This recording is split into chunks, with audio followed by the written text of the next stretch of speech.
A partir de agora, ao vivo, direto de Mirassol para a internet e pela Rádio Novo Tempo de São José do Rio Preto, a série Profecias para o Tempo do Fim. Na aula de hoje, nós vamos apresentar qual é o objeto do nosso estudo nas próximas 3 semanas, ou seja, a Bíblia Sagrada. Na aula de hoje, nós vamos falar um pouquinho sobre as profecias bíblicas e como interpretar a Bíblia, como estudar a Bíblia. Nós somos um país religioso. O brasileiro é, de um modo geral, um povo religioso. Nós somos o maior país católico do mundo, em número de fiéis. Proporcionalmente falando, o maior país católico do mundo é a Polônia. A grande maioria dos poloneses são católicos. Mas, em número de fiéis, o Brasil é o maior país católico do mundo. E nesse grande país, nós temos ainda cerca de 30 milhões de evangélicos. Então, nós somos um país cristão. Embora vivamos num país cristão, a maioria absoluta dos professos cristãos não tem cultura bíblica, não conhecem a Bíblia. Então, o nosso objetivo nas próximas noites é apresentar justamente, as Escrituras Sagradas como base da nossa verdadeira fé, da fé cristã. Como eu disse, somos um país cristão. Mas nesse país cristão, muitas pessoas se levantam pela manhã e não saem para o trabalho antes de consultar o horóscopo. Nesse país cristão, a mídia me parece que dá mais ênfase ao que teria dito Nostradamus do que o assim diz o Senhor.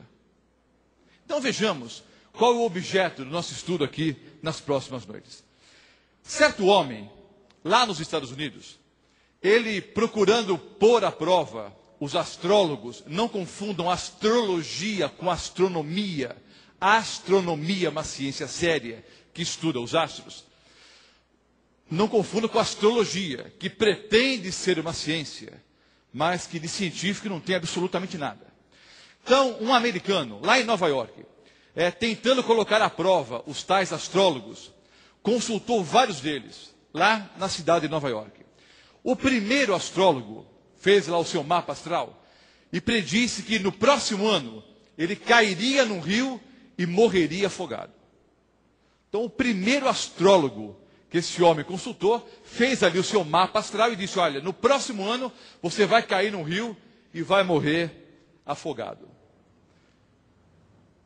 O segundo predisse que ele faria uma apreciável contribuição para a ciência nuclear. O terceiro predisse que ele faria um voto de celibato e entraria no seminário. O quarto astrólogo fez ali o mapa astral e predisse que aquele homem se casaria sucessivamente com 11 mulheres de diferentes nacionalidades e de diferentes cores de cabelo. O quinto astrólogo predisse que aquele homem se divorciaria 2 vezes no transcorrer da sua vida. O outro astrólogo predisse que ele seria um ator famoso. O outro astrólogo prognosticou que no dia 3 de outubro daquele ano seria o seu dia fatal. Então ele deveria morrer no dia 3 de outubro daquele ano. Veja que interessante. Cada um dos 24 astrólogos predisseram coisas diferentes. Cada um deles fizeram diferentes predições. Pior do que isso, nenhum deles acertou coisa alguma. Entenderam? Esse homem foi a 24 astrólogos. Os 24 astrólogos fizeram o seu mapa astral. Cada um deles predisse coisas diferentes. E nenhum deles acertou coisa alguma. Pelo contrário, no dia 3 de outubro daquele ano, que supostamente seria o seu dia fatal, ou seja, ele deveria morrer no dia 3 de outubro daquele ano, ele não apenas não morreu, como recebeu um cheque de restituição do imposto de renda, retido do seu salário. Ele não apenas não morreu, como ainda recebeu um cheque do governo pela restituição do imposto de renda retido na fonte. Vejam bem, queridos, não há nada de científico na astrologia, não há nada de científico no horóscopo. Se você tiver tempo, curiosidade, dinheiro, amanhã de manhã, vá à banca de jornais e compre todos os jornais e revistas que apresentam o horóscopo. Você vai ter uma grande surpresa. Cada um deles vai dizer uma coisa diferente. Mais do que isso, nós somos pessoas inteligentes, somos pessoas racionais. Vejam bem, vamos arredondar a população mundial para 6 bilhões de pessoas. Na verdade, são quase 7 bilhões. Mas vamos arredondar para menos. Vamos imaginar que hoje haja no planeta 6 bilhões de pessoas. Em números redondos, nós teríamos então pelo menos 500 milhões de pessoas para cada signo. Mas são 12 signos, 500 milhões de pessoas para cada signo, 6 bilhões no total. Então vejam, eu nasci no dia 8 de maio. Segundo o zodíaco, eu sou do signo de Touro. Há pelo menos outras 500 milhões de pessoas do mesmo signo. Vocês acham que as mesmas 500 milhões de pessoas tiveram o mesmo dia que eu tive hoje? É lógico isso? Quantas morreram hoje? Quantas sofreram acidentes? Quantas estão internadas? Quantas se casaram? Quantas se divorciaram? Então é totalmente irracional imaginar que todas as pessoas do mesmo signo têm exatamente o mesmo dia ou o mesmo destino. Não há nada de inteligente ou de racional no horóscopo. Essa revista americana, These Times, não é uma revista religiosa, mas por curiosidade, a revista fez uma pesquisa ao final do ano. Todo final do ano aparecem aí os videntes, os cartomantes, os quiromantes, prevendo como será o ano seguinte, não é assim? E a mídia dá muito espaço para essas pessoas. O que é que vocês preveem para o ano seguinte? Mas normalmente nós não paramos para conferir o resultado. As tais predições se cumpriram ou não. Então essa revista americana, These Times, eles fizeram então um levantamento. Pegaram 250 predições específicas. Então pegaram 250 profecias preditas para o ano seguinte. Esperaram 12 meses se passar, não é? E ao final do ano, chegaram à seguinte conclusão. Das 250 predições feitas no ano anterior, menos de 3%, ou seja, mais ou menos 6%, se cumpriram mais ou menos. Se cumpriram razoavelmente. E a maioria absoluta, 97%, ou seja, 244, erraram completamente. Então, de 250 predições específicas, 244 erraram completamente. E meia dúzia acertaram mais ou menos. E é interessante que há algumas predições que são gerais. Essas predições, normalmente eles acertam, como eu também acerto. Querem um exemplo? O pior é que há pessoas por aí que fazem esse tipo de predição nas próprias igrejas. Querem um exemplo? Um pouco de silêncio para me concentrar aqui. Eu posso ver que há pessoas aqui hoje à noite com problema de coluna. Há alguém aqui hoje à noite com dor nas costas, com problema na coluna? Levante a mão assim para eu ver. Vejam só que há um profeta aqui hoje. Eu posso ver que há pessoas aqui hoje à noite com problemas financeiros. Eu não sei se há alguém aqui essa noite com alguma dificuldade financeira. Pode levantar a mão, já estou levantando a minha aqui. Há pessoas aqui hoje à noite que durante a semana brigaram com o marido ou com a esposa. Não levanta a mão não, para não dar bandeira aqui. Mas acertei ou errei, irmãos? É claro que acertei. Então há algumas predições desse tipo que todo mundo acerta. Vou ser um pouco mais específico agora. Ainda esse ano, haverá um grande acidente aéreo em alguma parte do mundo. Não vou dizer o local, nem o dia, nem a hora, para não causar pânico. Mas vai cair um avião em algum lugar do mundo ainda esse ano. Mais uma predição. Uma atriz da Globo vai engravidar esse ano. Agora vou ser bem específico. Roberto Carlos, cuidado com a saúde. Mas todo ano dão esse recado para o Roberto Carlos. Né? Pode ver, todo final do ano. Roberto Carlos, rei, cuidado com a saúde. Já é um homem de uma certa idade, sofreu um acidente quando jovem, já tem a saúde debilitada, mas todo ano a mesma coisa. Roberto Carlos, cuidado com a saúde. Mas isso vale para todo mundo. Então há muitas predições gerais, queridos. Agora, predições específicas, segundo essa revista, a maioria erra completamente. Há um indivíduo muito conhecido, chamado Michel de Notre Dame, mais conhecido como Nostradamus. Nostradamus nasceu em 1503.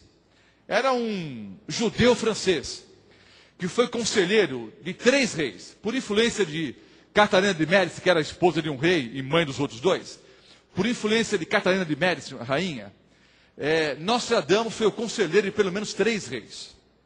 Era um médico, alquimista, e ele escreveu as centúrias num francês bem arcaico. E alguns entendem que nessas centúrias há ali profecias, previsões para o futuro. E há muitas pessoas, mesmo no Brasil, que é um país cristão, que dão mais atenção para o que teria dito Nostradamus, não é? E deixam de lado o assim diz o Senhor, as profecias bíblicas. Veja que interessante. Há alguns anos atrás, eu dirigia uma programação semelhante a essa, no litoral sul de São Paulo. Fiquei praticamente o ano inteiro trabalhando em Praia Grande, Peruíbe, Mongaguá, Guarujá. Trabalhei o ano inteirinho ali, dirigindo séries de conferências. E foi o ano da Copa do Mundo. E justamente em meados de 2002, apareceu na internet e na mídia em geral, uma profecia atribuída a Nostradamus. A profecia era mais ou menos a seguinte, não vou dizer exatamente as mesmas palavras, mas a ideia era a seguinte: no ano de 2002, os 2 irmãos separados por guerras, agora se uniriam. O ouro, que foi muito desvalorizado, agora seria valorizado. E um povo que sofreu muito agora estaria feliz.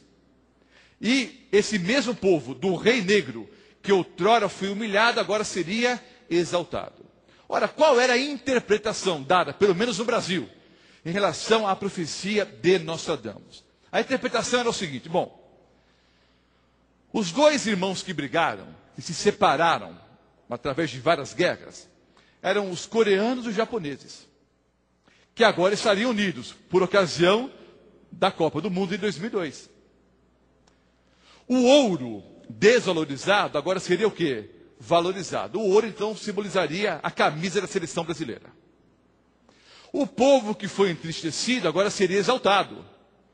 Como o Brasil foi humilhado pela França na final de 98, agora seria exaltado. E o povo do rei negro Pelé, né, agora seria então que exaltado, e o ouro teria o seu real valor. Bom, conclusão.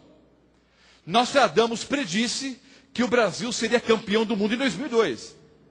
Você pode até dizer agora, pastor, parece que ele acertou então, porque o Brasil realmente foi campeão do mundo em 2002. Mas vejam, antes da final da Copa do Mundo, como eu disse, eu dirigia essa série de conferências, e saindo do litoral sul de São Paulo, em direção à minha casa, eu morava na época no bairro do Tatuapé, zona leste de São Paulo, eu me lembro que eu estava com o rádio ligado, numa emissora ali da Baixada Santista, e havia então um debate ali ao vivo, um debate em relação às profecias de Nostradamus. E entre vários assuntos, eles estavam discutindo essa profecia atribuída a Nostradamus, dizendo que o Brasil então seria campeão em 2002. E eles davam oportunidade para as pessoas ligarem e fazerem perguntas, ou ao vivo, ou através de e-mails, né? Eu peguei o meu celular, você não deve fazer isso, que é perigoso, não é? Estar dirigindo e falando ao celular, mas eu subindo a serra, até achei que nem ia conseguir a ligação. Por sorte, ou por Deus, eu disquei ali e consegui. Uma jovenzinha me atendeu e disse, olha, o senhor quer fazer uma pergunta? Quero. Então espere um pouquinho que eu vou colocar o senhor ao vivo. Abaixe só um pouco o volume do rádio do seu automóvel aí, para não dar microfonia. Abaixei o volume, estacionei o carro, no acostamento, esperei talvez um minuto e meio, e me colocaram ao vivo.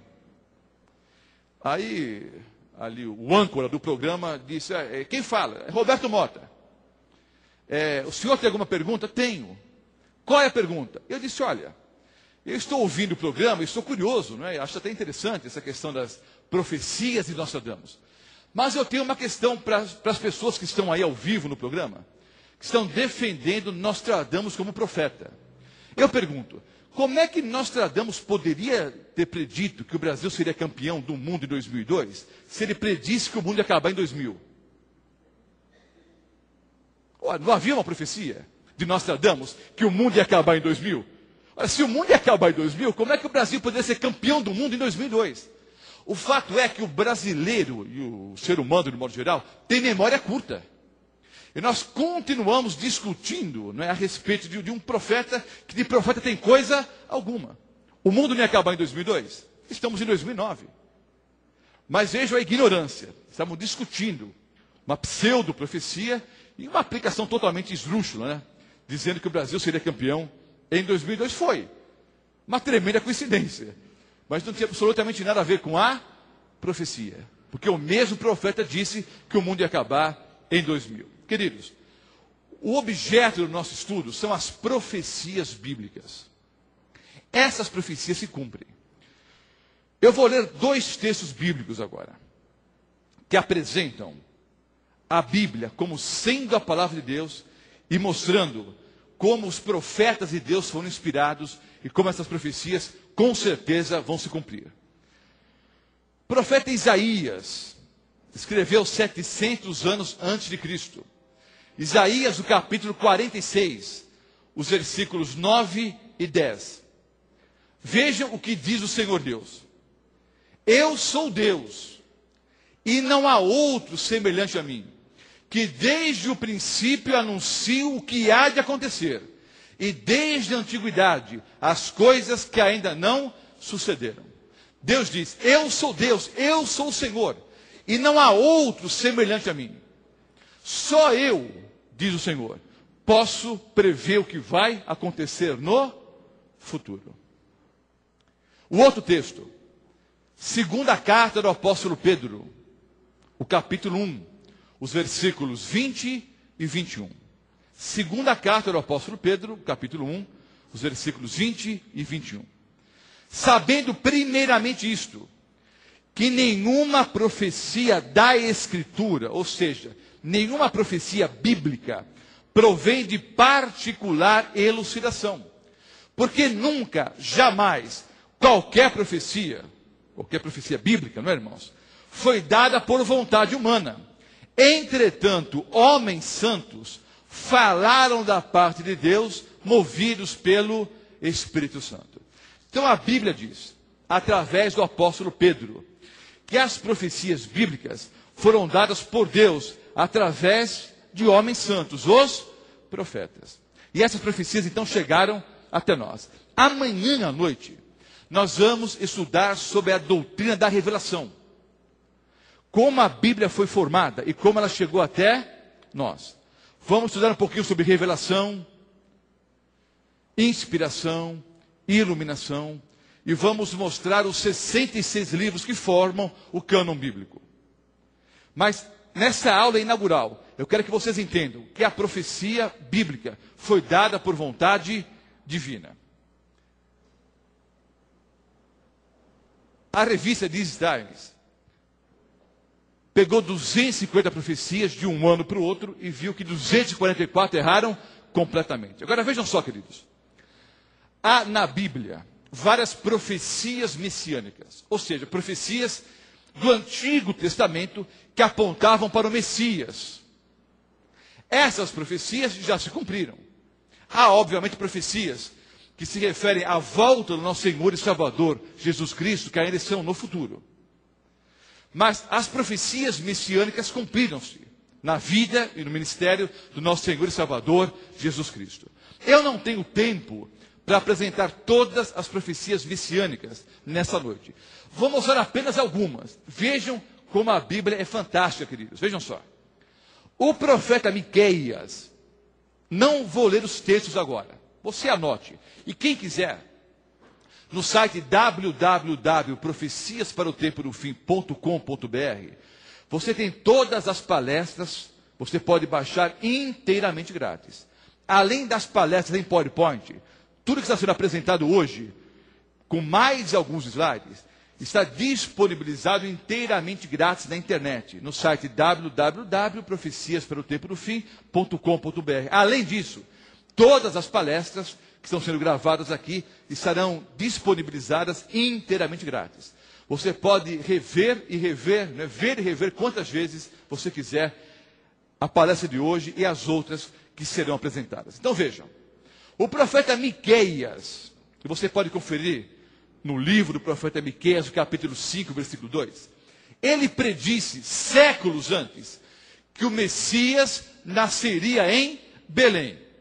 Ora, todo cristão na face da terra sabe que Jesus nasceu onde, irmãos? Em Belém.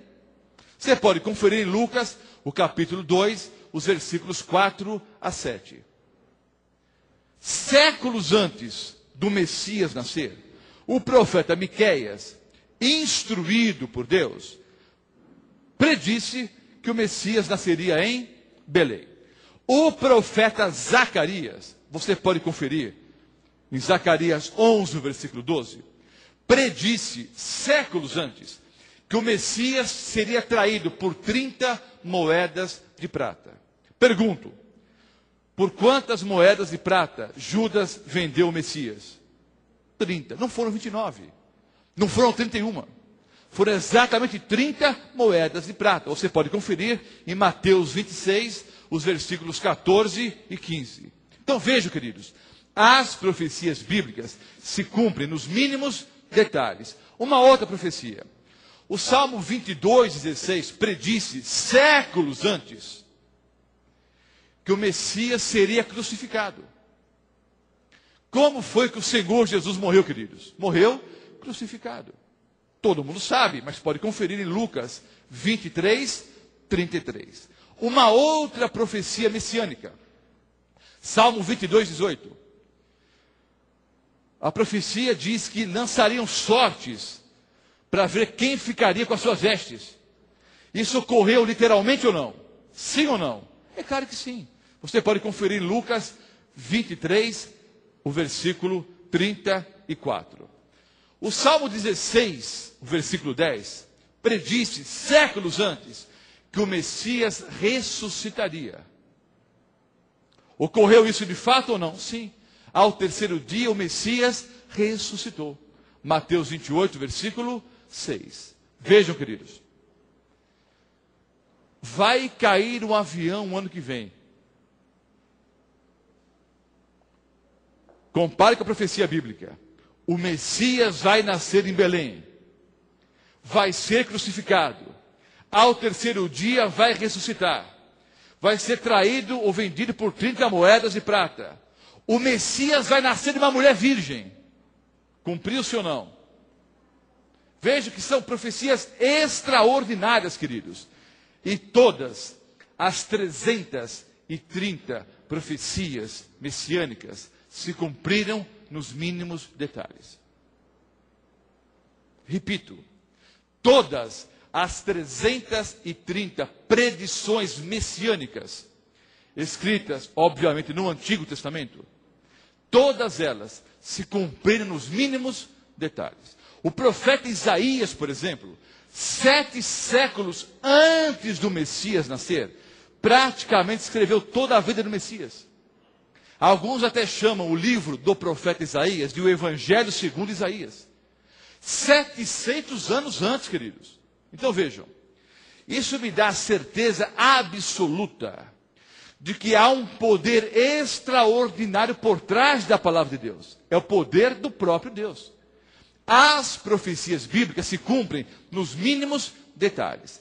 Nesse seminário, nós vamos estudar algumas profecias bíblicas, especialmente Daniel 2, Daniel 7, Daniel 8, Daniel 9, Apocalipse 12, Apocalipse 13, Apocalipse 14. Mateus, no capítulo 24. Veremos algumas profecias cujo cumprimento ainda está no futuro. Mas qual a minha segurança nessa noite, irmãos?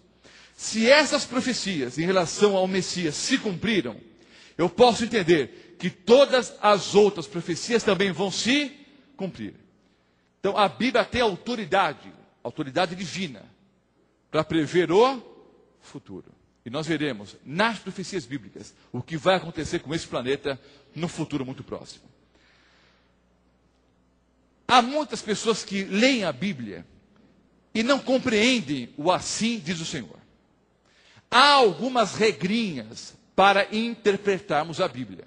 Essas regras não foram criadas pelo pastor Roberto Mota, também não foram criadas pela Igreja Adventista do Sétimo Dia. Os estudiosos da Bíblia, de várias denominações, eles estabeleceram alguns critérios lógicos para entendermos a palavra do Senhor.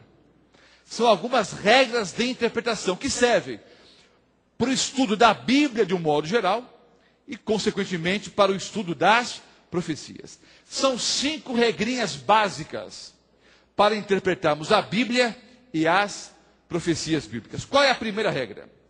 Eu preciso estudar o versículo bíblico ou o texto bíblico dentro do seu contexto. Um texto fora do contexto é um pretexto. Eu não sei se você já foi vítima da seguinte situação. Vejam só. Você diz alguma coisa. Na conversa com alguém, você fica ali meia hora conversando. Depois de meia hora de conversa, você se despede. E durante a conversa, você mencionou algum amigo seu. E falou algumas coisas a respeito de alguma situação. A pessoa ouviu e foi falar para o seu amigo.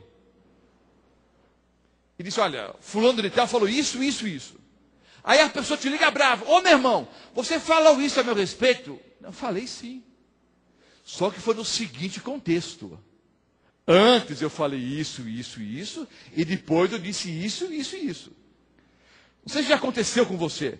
De alguém tirar uma frase que você disse do contexto e jogar a frase no ar. E aí apresenta assim, uma ideia totalmente distorcida do que você realmente o quê? Falou. Já aconteceu isso com você ou não?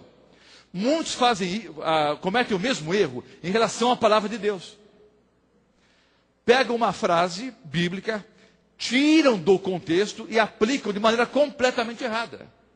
Então eu preciso entender qual é o contexto literário do versículo bíblico. Qual é o contexto histórico? Para quem foi escrito? Quais eram as circunstâncias da época? Com que objetivo foi escrito? Para entender bem o texto bíblico, eu deveria ler os versículos anteriores, os versículos posteriores. Muitas vezes, para entender o versículo bíblico, eu deveria ler todo o capítulo. Às vezes, devo ler todo o livro, para conseguir entender o texto dentro do seu contexto. Então, a primeira regrinha é essa. Eu preciso estudar o texto bíblico dentro do seu contexto. Segundo, o melhor intérprete da Bíblia, ou seja, quem explica melhor a Bíblia é a própria Bíblia. Hoje você vai a uma livraria evangélica, ou qualquer livraria secular mesmo, e vai à seção de livros religiosos. Há hoje uma infinidade de livros que tratam sobre profecias bíblicas.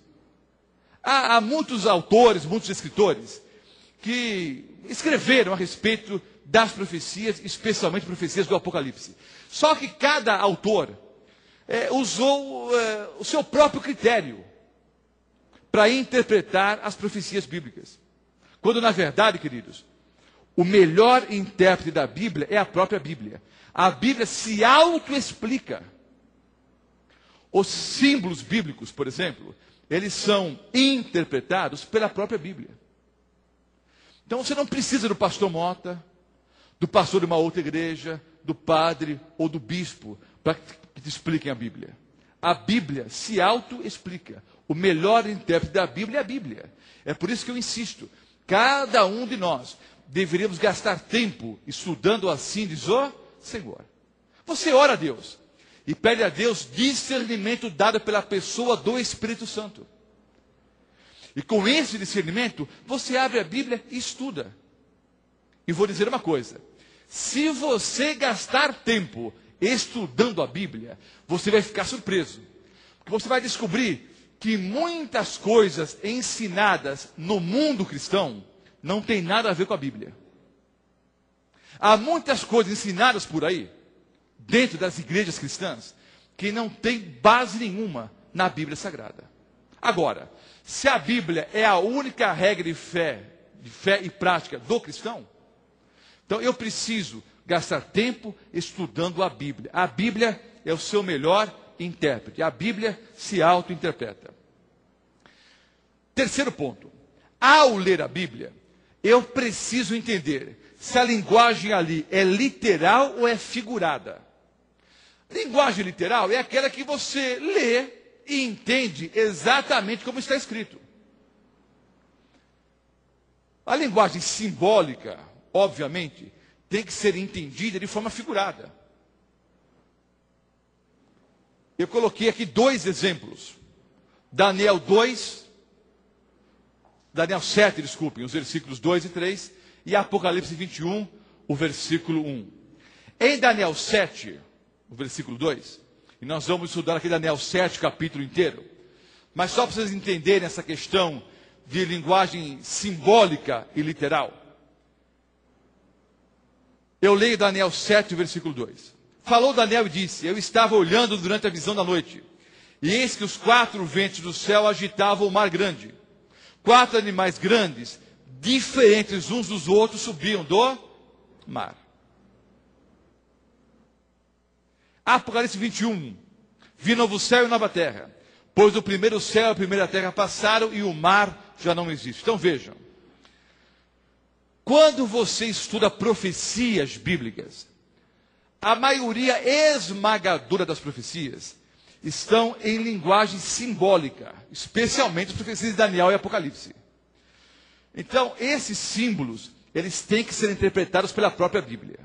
Obviamente, em Daniel capítulo 7, Daniel viu 4 animais terríveis, diferentes uns dos outros, subindo do mar grande, em meio a muitos ventos.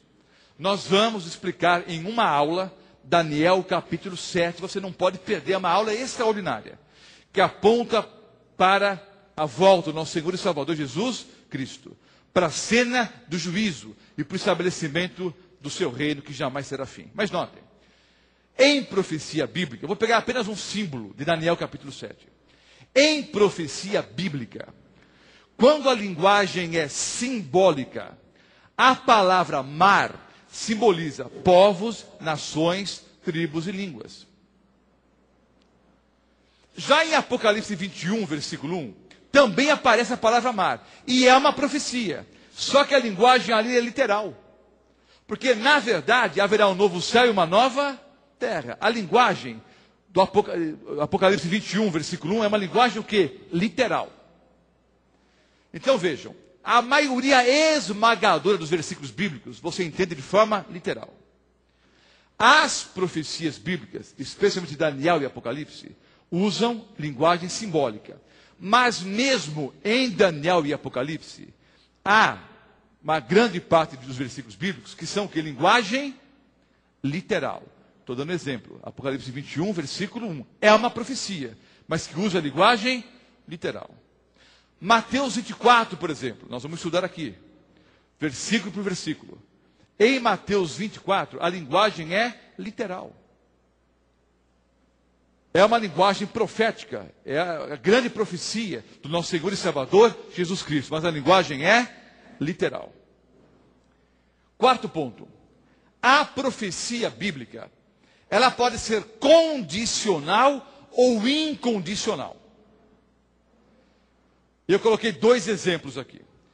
Muitas vezes, em concursos bíblicos, há a seguinte pergunta: qual é a primeira profecia bíblica? E todo mundo responde o quê? Gênesis 3,15. E a bem da verdade, muitas pessoas ganharam o concurso bíblico respondendo errado. Porque a primeira profecia bíblica não é Gênesis 3,15. A primeira profecia bíblica é Gênesis 2,17. O que diz Gênesis 2,17? O Senhor Deus disse para Adão e Eva: mas da árvore do conhecimento do bem e do mal não comerás, porque no dia em que dela comeres, certamente morrerás. Essa é a primeira profecia bíblica. Gênesis 2, 17. Gênesis 2, 17. De toda a árvore do jardim comerás livremente, mas da árvore do conhecimento do bem e do mal não comerás, porque no dia em que dela comeres, certamente morrerás. É a primeira profecia bíblica e a primeira profecia condicional. O que é uma profecia condicional, irmãos? Depende da resposta do homem. Por exemplo, o Senhor Deus diz: eis que eu coloco diante de vocês o caminho da vida e o caminho da morte. Então Deus já prediz antecipadamente: olha, esse caminho vai para a vida, esse caminho vai para a morte. O Senhor Deus já antevê qual é o final do caminho, mas Ele nos dá o livre-arbítrio, e nós podemos escolher então qual o caminho que nós vamos seguir. Algumas profecias bíblicas são condicionais. Então vejam, se Adão e Eva comessem do fruto, morreriam.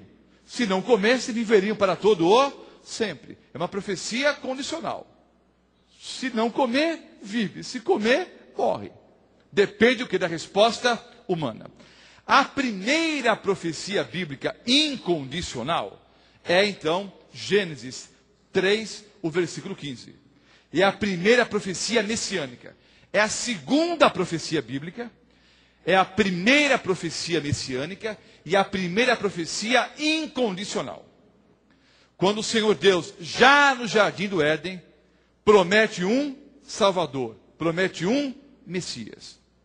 A profecia é: porém inimizade entre ti e a mulher, entre a tua descendência e o seu descendente. Este te ferirá a cabeça, e tu lhe ferirás o calcanhar. Uma frase dita para a serpente. Então Satanás, a profecia se cumpriu, não é? Satanás feriu a Jesus no calcanhar, quando Jesus morreu na cruz do Calvário. Mas ele pisou na cabeça da serpente, não é? Fazendo o que, queridos?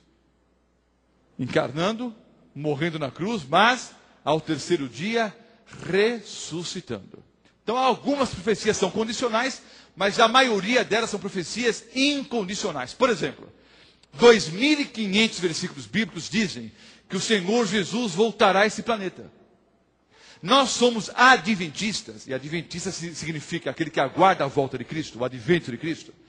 Nós somos adventistas porque mais de 2.500 versículos bíblicos fazem alusão direta ou indireta a esse fato.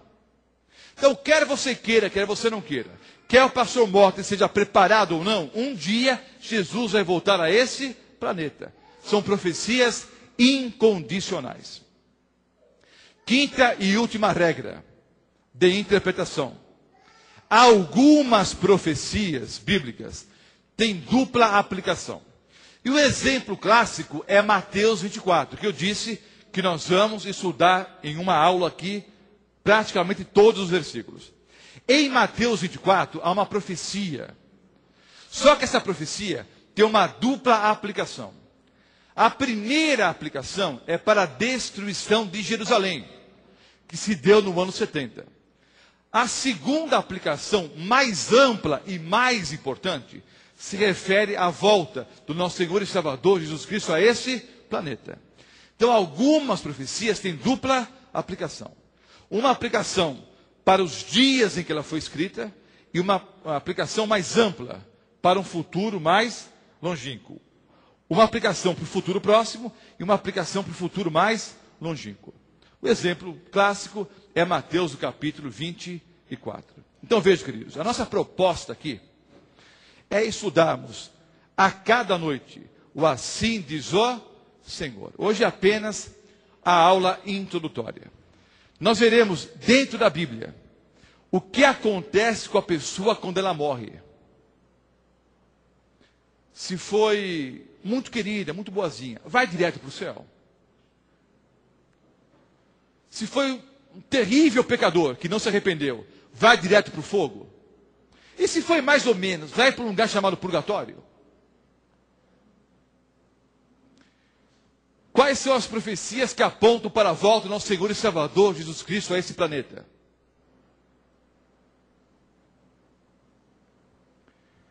Quem é o anticristo na Bíblia? Como é que essa profecia vai se cumprir? Quais são os dons dados pela pessoa do Espírito Santo? Por exemplo, há um dom de línguas verdadeiro, um dom de línguas bíblico. Mas será que esse movimento moderno, carismático, tem base bíblica naquilo que faz? Vamos deixar que a Bíblia responda. Existe um lugar chamado inferno? O que é que eu tenho que fazer para ser salvo? O que diz o Apocalipse sobre os últimos dias? Então, são temas que nós vamos estudar aqui todas as noites. Vejam bem, queridos. Eu creio que a Bíblia é a palavra do Senhor. Agora, vamos imaginar, por hipótese, um dia eu disse isso numa igreja, e à saída uma senhora, até bem fortuna, estava me esperando para brigar comigo. Então entendam o que eu vou dizer. Vamos imaginar, por hipótese, faz de conta, que eu pudesse provar que a Bíblia é um livro falso. Não posso, pelo contrário. Aliás, queridos, as profecias bíblicas me dão segurança de que a Bíblia é a palavra do Senhor. Porque vejam, 330 profecias messiânicas, todas se cumpriram nos mínimos detalhes. Isso me dá segurança que a Bíblia é a palavra do Senhor. Mas faz de conta. Se eu pudesse provar que a Bíblia é um livro falso, o que é que você como cristão faria? Ah, pastor, eu não acreditaria. Mas vejam só. A ideia é, faz de conta. Se eu pudesse provar que a Bíblia é um livro falso, o que é que você faria? Ah, pastor, eu desanimaria na fé. Eu deixaria de ser cristão. Eu iria para o bar encher a cara. Queridos, se alguém me provasse que a Bíblia é um livro falso, coisa que é impossível, a história a cada dia comprova as veracidades bíblicas. E a verdadeira ciência diariamente comprova as verdades bíblicas. Mas se alguém pudesse, por hipótese, me provar que a Bíblia é um livro falso, eu continuaria sendo cristão. Ah, mas você então é muito ignorante. A troco do quê? Você continuaria sendo cristão se alguém pudesse provar que a Bíblia é um livro falso? Eu continuaria sendo cristão pelo simples motivo, queridos. Por um simples motivo. Vejam só. Todos nós precisamos de uma ideologia, de uma razão para viver, de uma filosofia de vida. Um cantor chamado Cazuza, nunca fui fã do Cazuza, mas muitos brasileiros foram e são fãs do Cazuza. O Cazuza, me parece que em uma das músicas, se não me engano, o título, o nome da música é Ideologia, não tenho certeza. Em determinado momento da música ele dizia o seguinte: ideologia, eu quero uma para viver. Todo ser humano precisa de uma filosofia de vida, de uma ideologia de vida, de uma razão para viver. Parece que ele procurou, e acabou morrendo de AIDS, né? Não de AIDS, ninguém morre de AIDS, né? Morreu em consequência, né, da debilidade física causada pelo HIV. O pessoal morre pelas consequências, né, do HIV, e não é o HIV que mata, né? O HIV destrói o sistema imunológico, a pessoa acaba morrendo normalmente de pneumonia dupla, né? O fato é que o Cazuza morreu, vítima do HIV. Procurou uma ideologia e parece que não conseguiu nenhuma. Pelo menos nenhuma que trouxesse segurança, paz e alegria. Queridos, esse livro aqui me ensina a ser honesto nos negócios. Esse livro me ensina a ter uma alimentação melhor. Esse livro me ensina a ser um bom pai, a ser um bom esposo, a amar o meu próximo, fazer o bem, perdoar as pessoas que me cercam, tratar bem a todos, socorrer os aflitos, os pobres, os necessitados. Então, queridos, esse livro aqui traz uma filosofia de vida maravilhosa. Então, mesmo que me provasse que a Bíblia é um livro falso, eu continuaria sendo cristão. Porque uma filosofia de vida é maravilhosa. É melhor ser cristão. É melhor viver como cristão. Só que, além de tudo, queridos, a Bíblia é a palavra de Deus. que além de uma vida melhor hoje, porque eu creio que cristianismo, que religião cristã, é para nos trazer uma vida melhor hoje, mas acima de tudo a vida eterna. O assim diz o Senhor. Precisamos gastar tempo estudando a Bíblia. Vou encerrar dizendo o seguinte: há muitos anos atrás, um casal de missionários saiu da América e foi trabalhar na Índia. O homem pastor, a sua esposa missionária, dedicaram uma grande parte da vida pregando o evangelho na Índia. E iam pregando de aldeia em aldeia. Chegaram em determinada aldeia e começaram a apresentar a palavra de Deus. Uma jovenzinha de 15 ou 16 anos, por nome Indira, aceitou a Jesus como Salvador e Senhor. E essa menininha era cega. A esposa do pastor, muito querida, ela conseguiu uma Bíblia em braille. Você sabe que o braille é o alfabeto dos cegos, né? Ela conseguiu uma Bíblia em braille, ensinou a menina a ler e ler em braille. Vejam a dedicação da esposa desse pastor. Foram meses ensinando a menininha a ler uma Bíblia em braille. Ela foi a única pessoa da aldeia que aceitou a Jesus como Salvador e Senhor e foi batizada.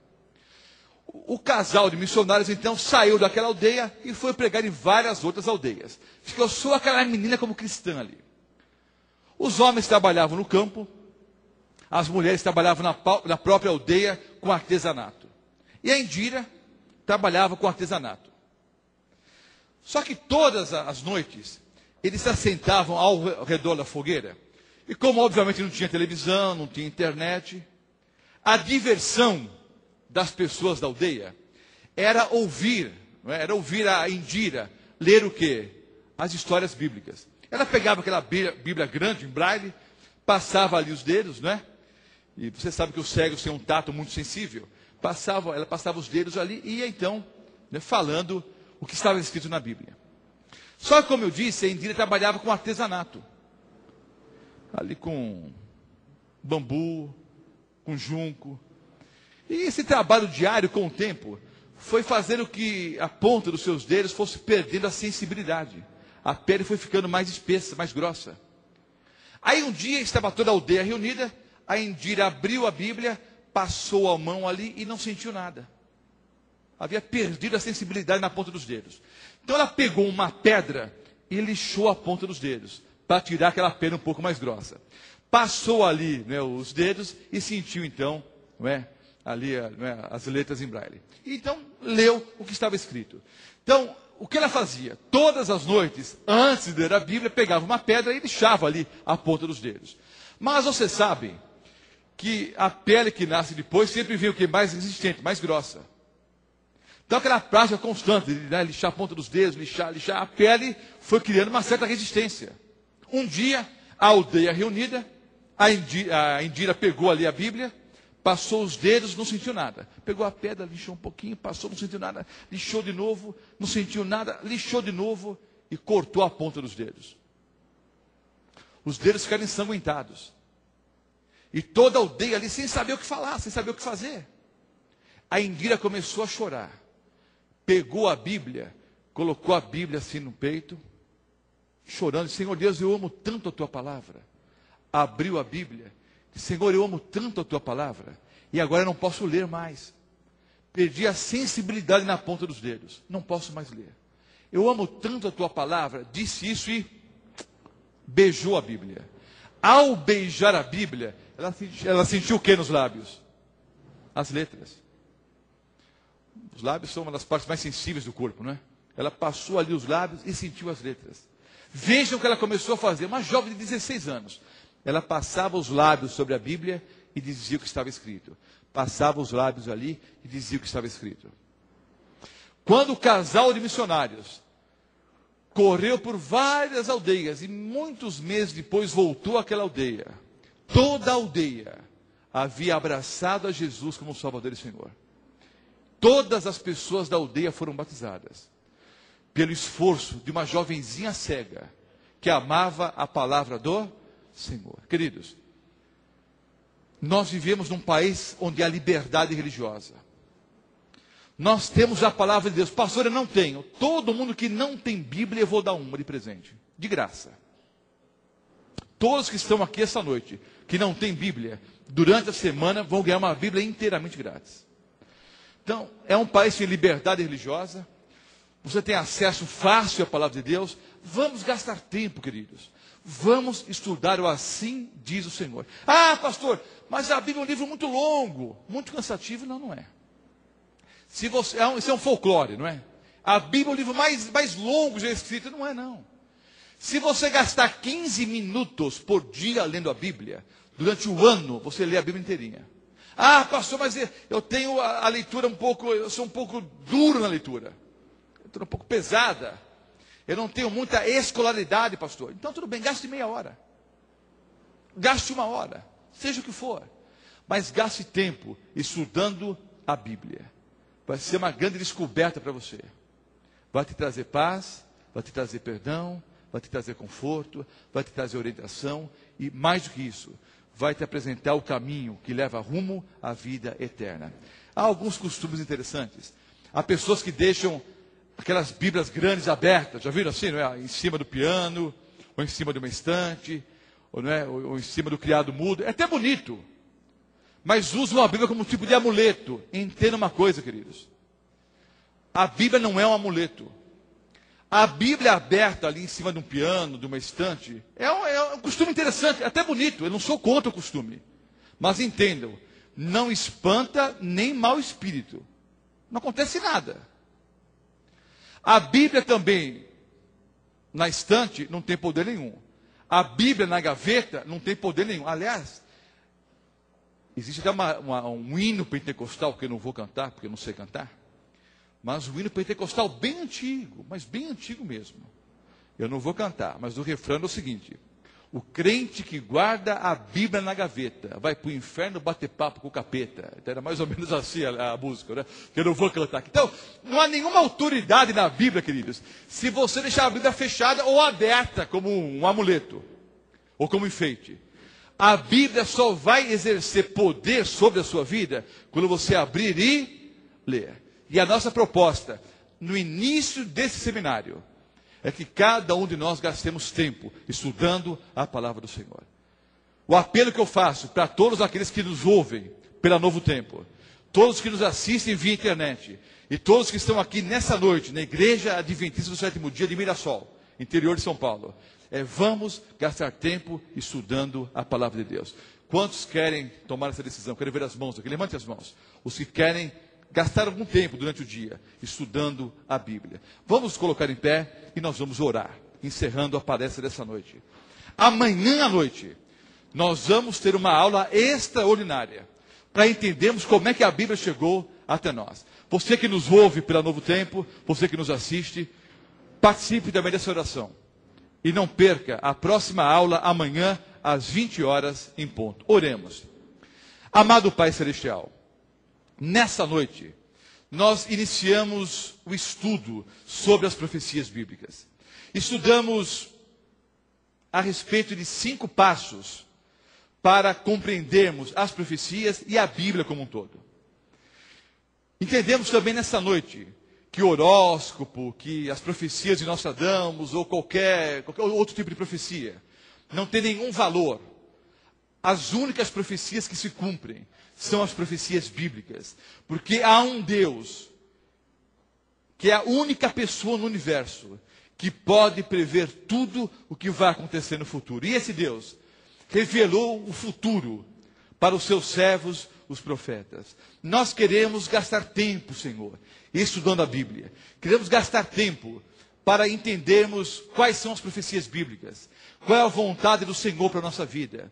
Qual é o teu calendário? O que vai acontecer no futuro muito próximo? E quais são os passos necessários que cada um de nós devemos dar para encontrarmos o caminho que leva em direção à vida eterna, à Canaã celestial? Abençoe a cada um de nós. Abençoe a cada pessoa que está aqui essa noite. Cada ouvinte da Rádio Novo Tempo. Cada pessoa que nos assiste nesse momento pela internet. Que haja paz em cada lar representado. Que haja muito amor. E acima de tudo, nós rogamos que o Senhor perdoe os nossos pecados e nos tomes em teus braços de amor, porque sem ti nós nada somos, sem ti nós não podemos viver. Oramos em nome do Senhor Jesus. Amém, Senhor.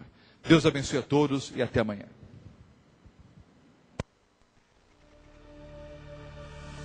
Este programa foi transmitido ao vivo, direto da Igreja Adventista do Sétimo Dia em Mirassol. Voltamos agora com a nossa programação normal.